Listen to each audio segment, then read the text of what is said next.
Tu jest torba, ty nic nie widzę. No weź tam też. Here comes.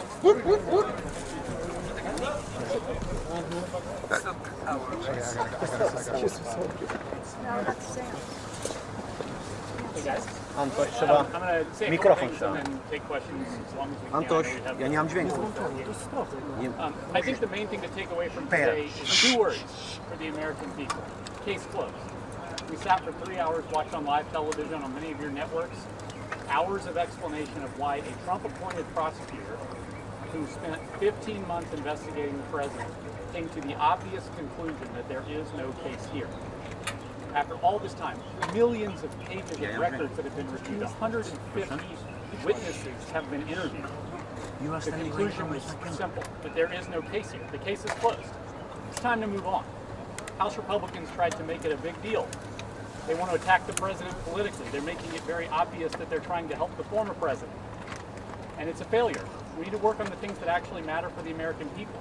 We need to work on getting 18 free. We need to work on securing our border. We need to work on a spending package that avoids a shutdown next week. These are the things we need to work on, work together on. And it's time that we move on. So I'm happy to take your questions. Ian, does the White House believe that Robert Hur is acting as a partisan player? I think today laid bare that the special counsel, who, as you mentioned, was a Trump appointee, made some inappropriate comments about the president in his report that do not match up with the transcript of that interview that now every American can see for themselves.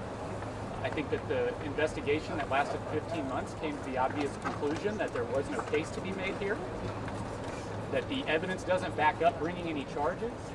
That's what he found. That's the result of this investigation. Even a Republican prosecutor found that, and told House Republicans that. So this case is closed. But do you think you have a political agenda? What's the position that you're trying to make? Is it that there was no wrongdoing by the president? Explain what you mean by that. The conclusion is that there is no case here. The conclusion was that the charges were not warranted. Correct. The special counsel outlined a number of reasons why. Shortage of evidence to merit a charging decision. Sure. And also how that testimony, how a case might be perceived by a jury. But you're saying case closed, and you're drawing an equivalency to innocence. And the president even said, we're going to make some changes in how we address things here. We're going to try to put in place a system that we can ensure this never happens again. So are you saying that there was no wrongdoing in claiming that the case is closed? Well, in America, we do have the presumption of innocence. And when a prosecutor spends 15 months investigating a case only to determine that there is no case here and that there will be no charges and that the case is closed, it only affirms the innocence of the president. And you're right, the president has made an announcement that he's going to set up a task force to examine how transitions handle their packing of papers and movement. You saw this today in the transcript of his interview with the special counsel that was released. The president talked openly about how, as presidents and vice presidents do, they rely on their staffs to pack up their papers and move boxes and things like that. So the president's actually taking action. We've actually seen every administration in the last 50 years having accidentally taken classified documents when they leave office. And he's going to do something about it. He's appointing a team to look at how those transitions are handled and make recommendations so we can avoid this happening again in the future. Gabe? Ian, why did the president say that it was Robert Hur who brought up his son's death when the transcript shows otherwise? Well, the transcript clearly shows that the president was being asked by the special counsel about the book that he wrote about his son's unfortunate and untimely passing and the grief and the pain that he felt, and how he moved through that to try to find new purpose for the first time out of office, leaving office in 45 years. He was asked about the work of the cancer moonshot that the president's spoken very openly about for years, being motivated by the illness and the tragic death of his son, Beau, by brain cancer. These are the things that he was being asked about. So anybody who's familiar with this president's powerful story, emotional story of overcoming that loss and finding a new purpose and trying to keep going for the country, to try to save our democracy and move our country forward. Anybody who's familiar with that story from the president will understand that the president's going to talk about his son, Beau.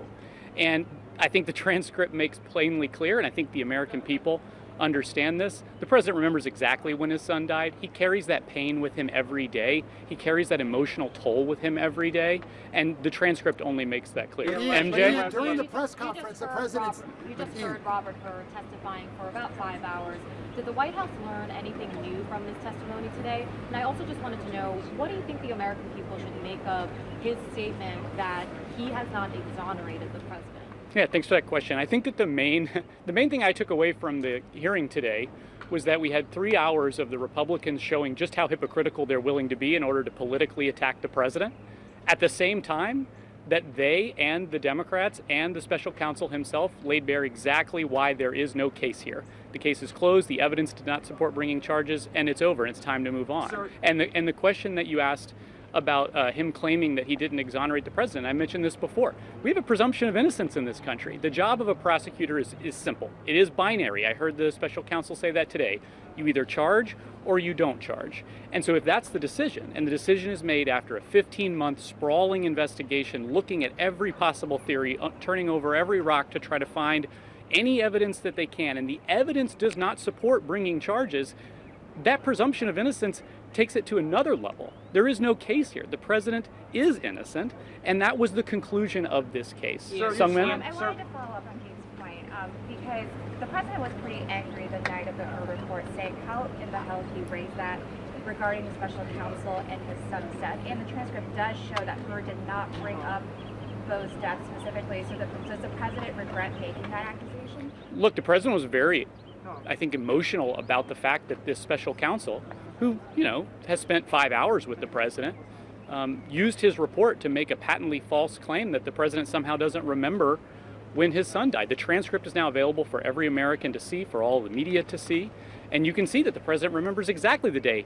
his son died. He thought it was outrageous and inappropriate for that report to include such an inappropriate and extraneous comment like that, especially when it's clear that he says the day his son died. And so I think that you saw the anger and emotional reaction of a father who still experiences the pain of that loss every single day. And I think that it's not just us who have said it, it's not just others who have said it, it's former leadership at the Justice Department, former Attorney General, the former Deputy Attorney General, who have said that that exact comment being in that report was inappropriate. And so that's what the president was reacting to. Would the White House support releasing audio or video of the Hur interview with the president? Yeah, thanks for that question. There's really no reason that anyone would need the audio tape. We have a transcript that's been made public. House Republicans asked for that. It's been released to them. The point of an audio recording is to inform a transcript. That's the official record of the proceeding, and that's how this works. Jeff? Thank you very much. Ian, can you clarify what happens next in this process? You say that the case is closed, but Republicans. Well, Republicans have spent a lot of time over the last 2 years fishing around in a bumbling impeachment inquiry, trying to find something to attack the president with. I don't expect that they're going to stop anytime soon. If they were wise, they would realize that the country doesn't want them focused on these sorts of political attacks. The country wants to work together. They want the leadership in Washington to work together to solve real problems that actually matter to them. Things like the border security supplemental, things like the Ukraine supplemental, things like avoiding a government shutdown next week. That's what people want House Republicans to work with the president on. If they try to continue this silly impeachment exercise after they just sat through 3 hours of a prosecutor explaining exactly why he didn't bring charges in a case that is now completely closed, I think it would be a mistake, and I think that they would pay the consequences of that. Ken? Does the president feel that Merrick Garland should have done anything differently during this process? The president spoke to this when he spoke to you all. He understands the decision that was made to appoint a special counsel in this case.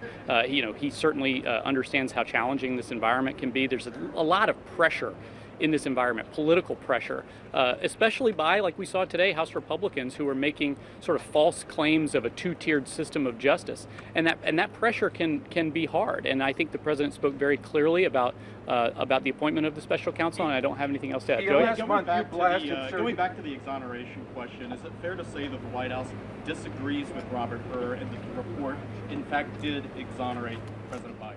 Well, I think the report cleared President Biden. I mean, President Biden's been cleared. That's the whole decision that was made by the prosecutor. The prosecutor had to decide, do I charge him or do I not charge him after this long investigation? And the decision was made not to charge, and the case is closed, and the president's been fully cleared. Sir, you blasted the media last month for its coverage of the Hur. Did the president watch any of the hearings today? Did he have any personal reaction? Yeah, the president was updated on how the hearing went. He's following the news today. He saw a little bit of what went down. And I think the president feels strongly that this case is over and it's time to move on for the business of the American people. So Jackie, do you have something else? I just want to clarify your answer to me and a couple others. So you're saying that the president, you're admitting to some wrongdoing, but he's innocent? No, there's no admission to that. Wrongdoing in the sense that you would make changes here to ensure this doesn't happen again. But you just said he is innocent in an answer to one of us, and then we're talking about the exoneration and made the claim that the case is closed. So what is the bottom line? Yeah, the bottom line is the case is closed. A prosecutor spent 15 months investigating whether the president committed anything that rises to the level of a chargeable offense. He decided clearly and easily that that was not the case, that the evidence does not support that, and he was not going to bring a case. The case is now closed. As I mentioned earlier, in America we have a presumption of innocence. The whole point of this exercise is to decide whether that should be put into question.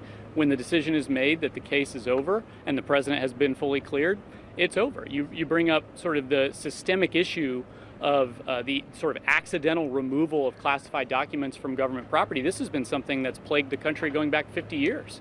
Every administration, Democrat, Republican, going all the way back to 50 years, have accidentally had senior officials, staff, otherwise take classified documents. The president takes that very seriously. Obviously, you saw that with his cooperation with this investigation. As soon as something was found, he turned it all back in, and he's going to do something about it. He's going to make sure that we have recommendations from a task force of experts who've handled transitions, who've dealt with classified information, who can make a recommendation for how to make sure that these sort of accidents don't keep happening. We saw it with Vice President Pence right before we saw this investigation of the president begin. And so, we want to make sure that we're doing something about it.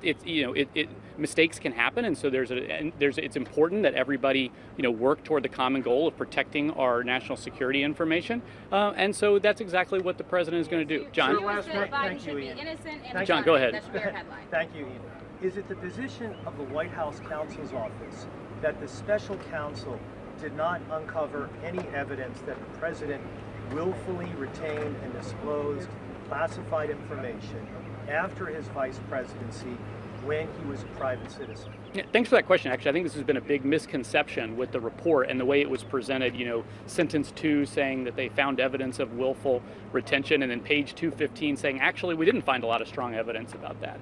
Throughout the course of that report, which now, the American people have had a month to pore over and go through the details of, it shows that the evidence does not support that. And in fact, the clearest piece of evidence that does not support that is the conclusion by the special counsel. The very criminal allegation that you would be looking at is whether someone willfully retained. And actually the special counsel talked a lot about this today at the hearing, that he did not uncover the evidence to show and to prove that the president willfully retained anything. And in fact, there's a preponderance of evidence that shows that it could have easily been taken by mistake. And so the decision was clear. It was what it was always set out to be, that this case is closed. I'm going to go ahead and break and let the coverage of the Hur report. Yeah. Last month, you blasted coverage. Sure. The media over the coverage of the Hur report. You wrote a letter and everything. Okay. Do you regret doing that? I think that there's been a lot of misconceptions about how the report framed the result of this. I think there was a lot of distraction from some of the inappropriate commentary that the special counsel made. And I think that right now what's very clear to the American people is that this president did not commit anything that rise to the level of a criminal offense. And the special counsel, who was a Trump appointee, declined to bring a case, and the case is closed. So I appreciate it, everybody. Thanks so much.